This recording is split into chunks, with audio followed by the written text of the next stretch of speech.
नमस्कार, मेरा नाम कंतेश अग्रवाल है। आज हम बात करेंगे स्ट्रेस को कैसे मैनेज किया जाए, स्ट्रेस होने का क्या कारण होता है और कैसे जीवन को आनंद में बदला जाए और स्ट्रेस को कम किया जाए। गम बहुत है, गम बहुत है, खुलासा मत होने देना। गम बहुत है, खुलासा मत होने देना। मुस्कुरा देना पर तमाशा मत होने देना। अपने ऊपर यकीन रखो, अपने ऊपर यकीन रखो। भगवान दूसरा दरवाज़ा खोले बिना पहला दरवाज़ा बंद नहीं करते। मंजिल कभी भी पैरों की ताकत से नहीं, हौसले की ताकत से हासिल होती है। हारा वो है जो हार मान लेता है और जीतता वो है जो ठान लेता है। आजकल हर दूसरा व्यक्ति स्ट्रेस में है। क्या कारण है? आजकल इंसान छोटी छोटी चीज़ों के लिए इतना ज़्यादा सोचता है कि वो बड़ी चीज़ों पर ध्यान ही नहीं दे पाता। जब स्ट्रेस में इंसान रहता है तो उसे मेंटल प्रॉब्लम होती है, दिमाग में परेशानी होती है और मेंटल हेल्थ जब ख़राब होती है तो इंसान की फैमिली लाइफ, सोशल लाइफ और उसकी ऑफिशियल लाइफ डिस्टर्ब होती है। तनाव का कारण होता है कि कोई स्थिति मन की स्थिति से ये उत्पन्न होता है। जब कोई प्रॉब्लम आती है, कोई समस्या सामने आती है और इंसान जब उस समस्या को हल नहीं कर पाता है तो मन एक डर पकड़ लेता है। इसके कारण इंसान स्ट्रेस में आ जाता है। स्ट्रेस का दूसरा कारण होता है हार्मोन सिक्रेशन। इसके लिए दो हार्मोन जिम्मेदार होते हैं, adrenaline and cortisol. These two hormones are responsible for the stress. जब स्ट्रेस ज़्यादा होता है तो इन दोनों हार्मोन का सीक्रेशन बॉडी में बढ़ जाता है, या फिर जब इन दोनों हार्मोन का सीक्रेशन बढ़ जाता है या स्ट्रेस बहुत ज़्यादा होता है तब भी इन हार्मोन का सीक्रेशन बढ़ जाता है। स्ट्रेस का मुख्य कारण होता है बेरोजगारी, पैसे की कमी, अनएम्प्लॉयमेंट या फिर किसी रिश्ते में दरार आना, डिवोर्स या हेल्थ इशू। ये सारे कारण होते हैं जिसके कारण स्ट्रेस होता है।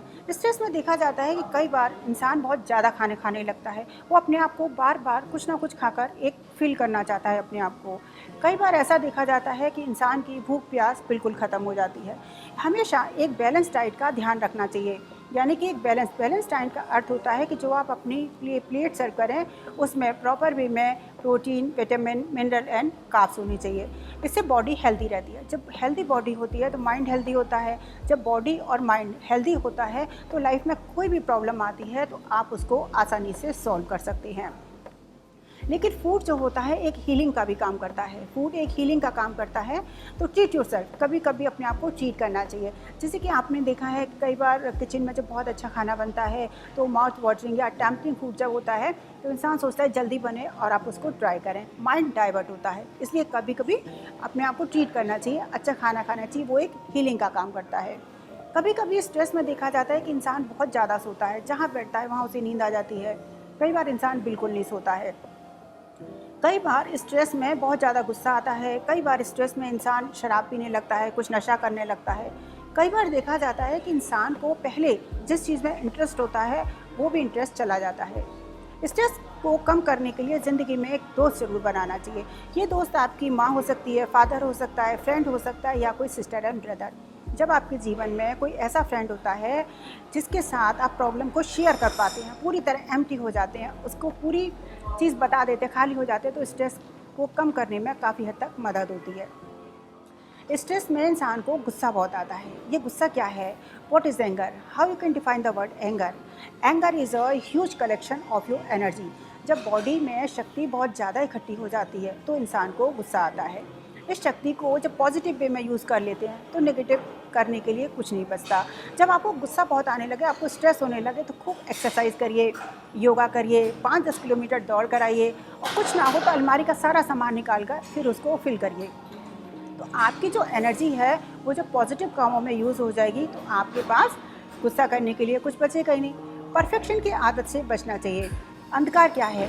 अंधकार होता है जब कहीं पर लाइट की कमी है, डेफिशिएंसी ऑफ लाइट है तो अंधकार है। ऐसे ही जीवन में जब आइडिया और सॉल्यूशन की कमी होती है, प्रॉब्लम को सॉल्व नहीं कर पाता है तो वही स्ट्रेस का कारण बन जाता है, सॉल्यूशन की कमी। अपना व्यक्तित्व जो है वो हमेशा एक शून्य की तरह रखना चाहिए। जब शून्य की तरह रखेंगे तो उसमें से कोई कुछ घटा नहीं पाएगा, कोई कुछ घटा नहीं पाएगा। आप जिसके साथ खड़े हो जाएंगे उसका व्यक्तित्व बढ़ जाएगा और जिसे आप छोड़ देंगे उसका व्यक्तित्व शून्य हो जाएगा। हर इंसान अपनी पर्सनैलिटी, अपनी कैपेबिलिटी के अनुसार ग्रो करता है। जैसे बारिश की बूंदें पड़ती हैं, लेकिन लगातार बारिश होती है लेकिन उसे गड्ढा, खाई, नाव, समुद्र, कुआं, तालाब, गड्ढे सब अपनी अपनी कैपेसिटी के अनुसार इसको फिल करते हैं। ऐसे ही हर इंसान अपनी अपनी कैपेबिलिटी के अनुसार ग्रो करता है। जैसे टीचर होती है, टीचर हर किसी को एक जैसा पढ़ाती है, एक जैसा टीचर पढ़ाती है। उसी में देखिए कोई बच्चा फर्स्ट आ जाता है और कोई बच्चा फेल हो जाता है। स्ट्रेस तब होता है जब इंसान अपना घर छोड़कर किसी और के घर में रहता है और आराम का मिलता है अपने घर में। दूसरे के घर में रहने का क्या अर्थ है? दूसरे के घर में रहने का अर्थ होता है कि जब हम किसी और की नकल करते हैं, यानी कि हम उसके जैसा बनना चाहते हैं। जब हम किसी और की नकल करते हैं या फिर जब किसी ने अपने पद का, प्रतिष्ठा का, अपने रूप का, अपने कपड़े का, अपनी गाड़ी का कोई रुआब दिखाता है और इंसान अपने ऊपर उसको ले लेता है। वो सोचता है are you free, are you not free and you are not a dustbin. अपने आप से कहना चाहिए कि हम डस्टबिन नहीं है, जो किसी और ने अपना रुआब दिखाया और हमने ले लिया। तो इसके कारण भी स्ट्रेस होता है। हर इंसान अपनी अपनी क्वालिटी के अनुसार ग्रो करता है और इसको अपनी क्वालिटी के अनुसार ही ग्रो करना चाहिए।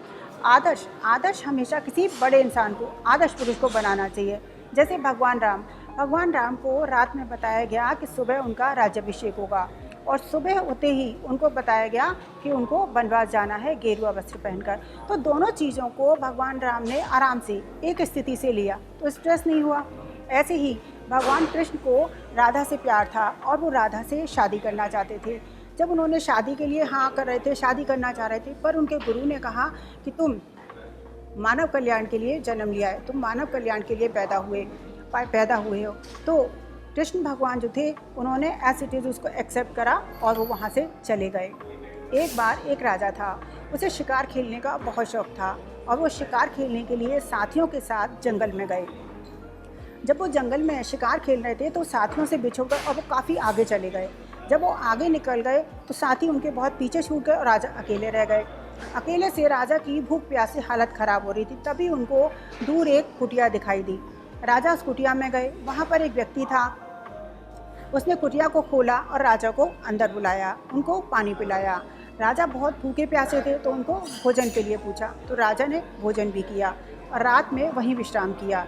राजा सुबह उठकर जब जाने लगे तो उससे पूछा, तुम यहाँ क्यों रहते हो, क्या कारण है यहाँ रहते हो? वो व्यक्ति बोला, मैं लकड़हारा हूँ, गरीब आदमी हूँ, जंगल में रहता हूँ, यहीं पे कोयले बनाता हूँ और शहर में जाके बेच आता हूँ। तब राजा ने कहा, मैं यहाँ का राजा हूँ, मैं सम्राट हूँ, तुम मेरे यहाँ आना, मैं तुम्हारी समस्या को दूर कर दूँगा।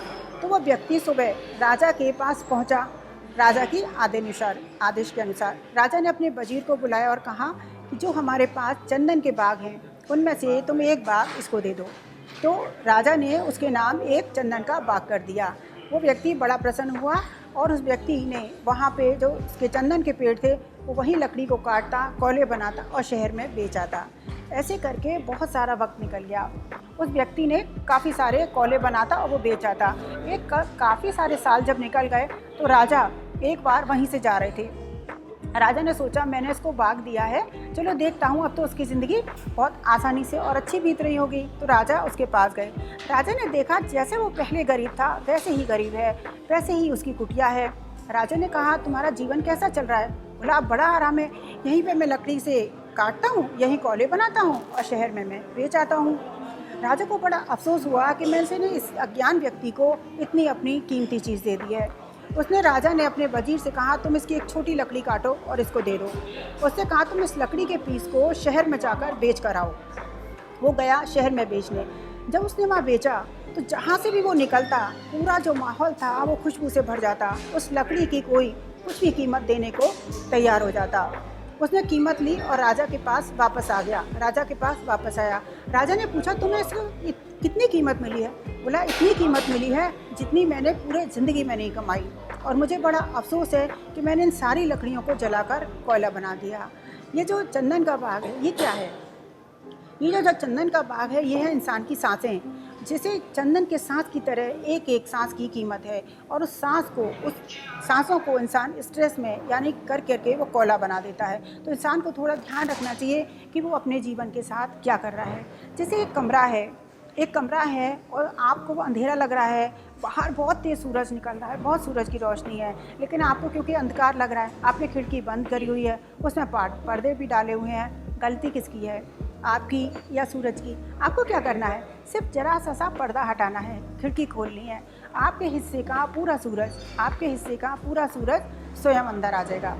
हर इंसान अपनी क्वालिटी और अपनी कैपेबिलिटी के अनुसार ग्रो करता है। भगवान किसी का भाग्य नहीं लिखते, हर इंसान का भाग्य उसके कर्मों के अनुसार लिखा जाता है। झरना जो होता है, झरने से इतना मधुर संगीत कभी नहीं निकलता यदि उसके रास्ते में पत्थर नहीं होते।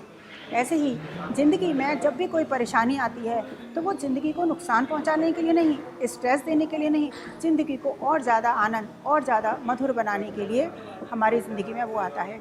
जैसे कोई बहुत बड़ा पत्थर है, उसके ऊपर आप बीज रख दीजिए तो वो ग्रो नहीं करेगा। ग्रो करने के लिए क्या करना है?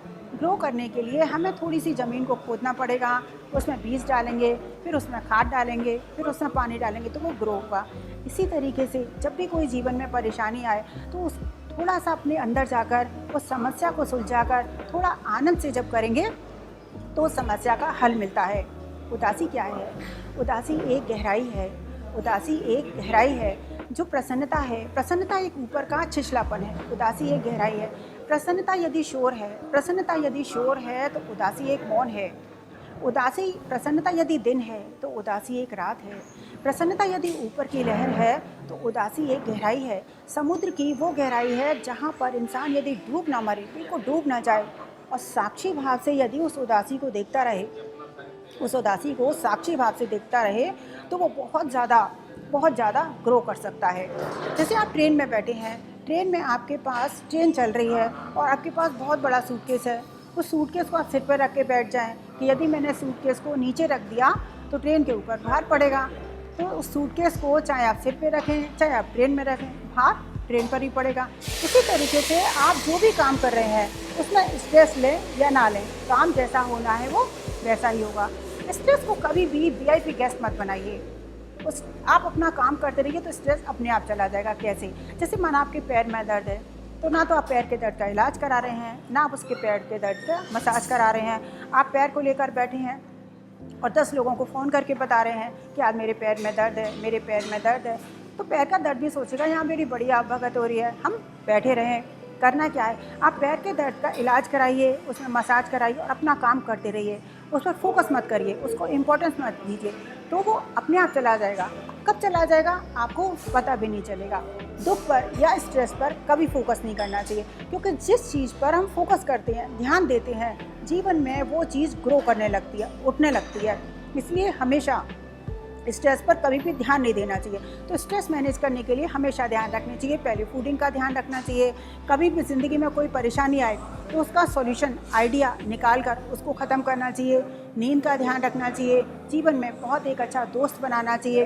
तो जीवन को आनंद से गुजर, अपने अंदर जो क्वालिटी है उस पर ध्यान रखना चाहिए। किसी दूसरे की नकल नहीं करनी चाहिए, दूसरे के जैसा होने की नहीं सोचनी चाहिए। तो इन कारणों से स्ट्रेस से काफ़ी हद तक बचा जा सकता है।